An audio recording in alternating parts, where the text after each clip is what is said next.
My name is Bob Harris Oluk. I'm the District Commercial Officer for Alebtong. I am giving a report on PDM, how we have so far performed and the funds that we have received to date. Alebtong has 69 parishes in total, and each has received 200 million so far. And in total, including the money that was in the district at the beginning of PDM, Alebtong has a total parish revolving fund of 14,405 billion. That's the total money received for PDM. We have so far disbursed to the beneficiaries 13,704 million. That is money that has gone to the wananchi at the parish. In terms of numbers, we have this money has gone to 14,108 beneficiaries have so far benefited from this PDM. We have some money that is left, a total of about 700 million from the last disbursement, which we are currently disbursing to the beneficiaries. We've had some delays that has generally come from the challenges with the system. Wendy, there are some people who payments were failing to go through. We are working on this together with the ITC team and Postbank to make sure that these monies are all paid to these beneficiaries. However, we also have some challenges that have taken long to fix. We have some people whose loans were below 1 million in the system, and since the directives were that everybody should get 1 million, the system, we could not pay anything less than $1 million, and the system up to date has not been enabled to amend this amount or edit the amount to 1 million so we can pay. We have communicated the same, and the ITC team said this has been taken back to the system developer to see how they can enable us amend the amount so that we can pay those who had amounts less than 1 million, edit it to 1 million and then pay them. We also had another challenge because there are some loans that were put earlier in the system, because we had some circle leaders who wanted to go fast, so they profiled quite a number of people, punched their loans in the system and approved them, but money was not enough. These are loans that were done like in July 2023. So when the system changed, when Wendy was introduced, there was a cutoff. So these loans were beyond cutoff. So up to now, the system has also failed to pay those loans.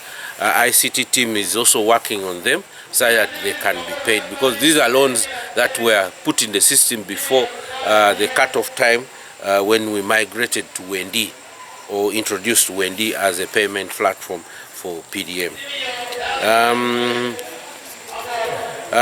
That's about the numbers, but the testimonies that are coming about PDM has really helped the communities. When it started, there were doubts, but what is coming out really, this is one of the best government programs that has reached the grassroots. The beneficiary at a village level is also able to get 1 million. So they are very excited. They are using this money very well. Majority actually will get out of poverty using this money. We also want to thank His Excellency, the President of this country, General Yoweri Kaguta Museveni, who came up with this idea of PDM. It has really helped, and it is helping, and we hope that the next monies come in time, because the promise is to get 1 million per parish, 100 million for every parish for the next 5 years, such that every parish has a minimum of 500 million. That is really going to help eradicate poverty, move our people from subsistence way of living to the money economy. The challenge of doubling on household was exhibited in some parishes, yes, but we got some people to refund this money. There's a parish that had done it a lot in Apala, that's Apala Town Council. We had to get 14 people to refund the money because the report report came to us that they had doubled, and mainly it was orchestrated by the SACCO leaders themselves. So what we did, we got them to refund, and we changed the SACCO leadership. It was 14 million. Okay, yeah, 14 million shillings, and it was all refunded. Some have really used this money very well. Others have had challenges that when they tell you it is genuine, like somebody who had this money, got an accident and went into coma, and the relatives used all the money to treat her. By the time she got back to her senses, the money was not there. They just told her, we used it to treat you. She spent about 3 months in the hospital.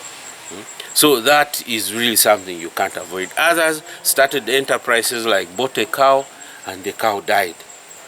Some are lucky that by the time it died, there was a calf. So you can't avoid certain challenges. There could be others that misused it totally, but those are very few. I'm telling you, majority have used this money very well and are benefiting from it. And we hope to see a drastic change, moving from the poverty levels that we are to a level that really sees that the economy is growing, improving household income and the livelihood. Okay, we've done a lot of mindset change, trying to train these guys that this money is for them. Money is coming to the parish and it will never go. If you misuse it, you will have misused your money. So even the parish, other members are conscious that any other member who has borrowed this money should make sure they put it in the right enterprise to generate income for themselves. So there could be cases where somebody has really drank that money, but we don't exonerate them from the paying. They will have to pay this money. Okay? When time comes to paying, we'll have to make them pay, whether they used it profitably or spent it carelessly.